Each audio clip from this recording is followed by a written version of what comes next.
जय हिंद बच्चों, welcome to SK classes. आज मैं फिर आप लोगों का बीडीआईसी ग्रुप के माध्यम से, आप लोगों के कॉलेज के माध्यम से आप लोगों का जो है ये फिर से गाइडलाइंस करने के लिए, आप लोग को टीचिंग करने के लिए फिर से आप लोग का त्रिकोणमिति वहीं कक्षा 10 क्लास 10th में प्रश्नावली 8.1 का क्वेश्चन नंबर 3 लेके आए हैं। क्योंकि इसके पिछले वाले वीडियो में मैंने आप लोगों को प्रश्नावली 8.1 के पहला और दूसरा क्वेश्चन को सॉल्व कराया था बहुत ही इजीली तरीके से।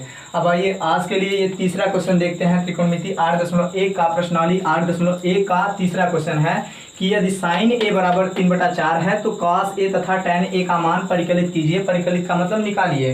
तो सबसे पहले आपको साइन ए बराबर 3/4 है तो कॉस ए का मान पूछा जा रहा है और tan ए का मान पूछा जा रहा है। तो आप लोग क्या करेंगे, सबसे पहले एक समकोण त्रिभुज बना लीजिए।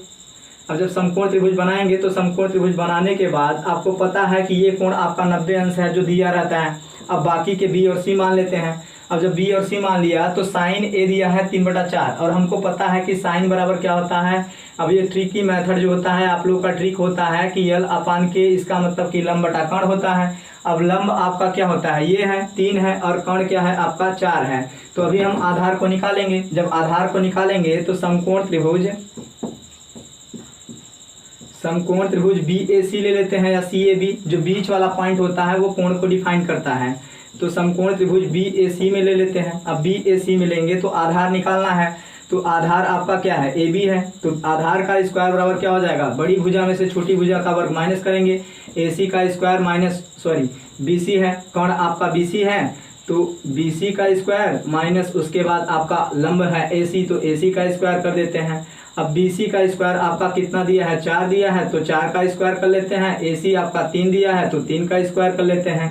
अब 4 का स्क्वायर 16 हो जाता है, 3 का स्क्वायर 9 हो जाता है। जो 16 में से 9 को घटाएंगे तो क्या जाता है 7। जिस संख्या का वर्ग बनता है या स्क्वायर रूट बनेगा उसको फाइंड आउट कर सकते हैं, जिसका नहीं बनता उसको रूट के अंदर दिखा सकते हैं आप।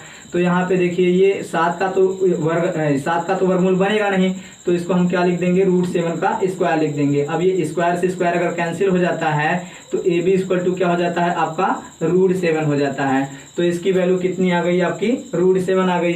अब तीनों वैल्यू आपकी समकोण त्रिभुज में, उसमें तीनों वैल्यू लंब, आधार और कर्ण तीनों आपको पता हो गया है।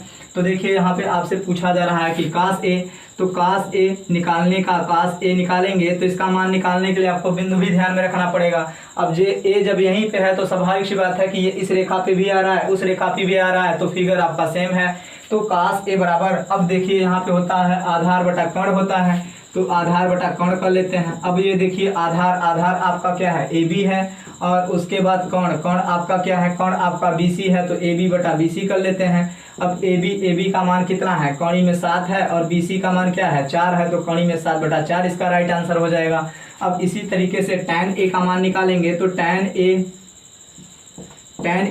जब tan ए का मान निकालेंगे तो देखिए tan ए बराबर हो जाता है यल अपान ए, इसका मतलब लंब बटा आधार हो जाता है। अब देखिए लंब आपका क्या है, ए सी है, तो ए सी अपान आधार क्या है आपका ए बी है, तो ए सी अपान ए बी। अब देखिए लंब आपका 3 है तो 3 और बटा ए बी कितना है √7 है, तो √7। इस तरीके से इन दोनों का आंसर आपको निकाला जा चुका है, निकाल करके दिखा दिया गया है।